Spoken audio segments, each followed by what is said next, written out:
Do'stlar, 94 kunlik tanaffusdan so'ng yana jamoamiz Real Madrid bugun Bernabeu stadioniga qaytadi. Ya'ni bugun 26 avgust kunidan 27 avgustga o'tar kechasi tungi soat 00:00 da jamoamiz Real Madrid Bernabeuda La Ligani qoldirilgan birinchi tur o'yinini o'tkazadi. Nimaga hafta o'rtasida o'ynayapti? Chunki bu o'yin o'zi 16 avgustda bo'lib o'tishi kerak edi.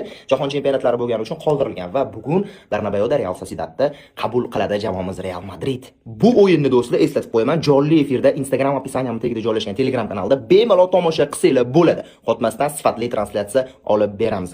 Bu o'yinda jigarlar xudo xohlasa g'alaba qozonamiz. Men o'zim Mourinho tog'a bilan gaplashib qo'ydim. O'zinglar buni ko'ringlar. Prosta biz boramiz deyaptilar. Tog'a, bugun biz tashaymizmi, yutmasak bo'lmaydi lekin. Da, gaz. O'yin 12da. Bomba tarkib, bomba. Tarkib bomba, davay. 4 turamiz, 4ta. Kim tushadi hujumda? Bape tushadi. Bape. Chapta Vini. İkinci time SP ikinci time. Bomba, prosta bomba. Davay, ko'r o'yinni, ko'r, davay. 12'da, rovna 12'da. Bernabeu. Ko'r, o'yinni ko'r. Davay.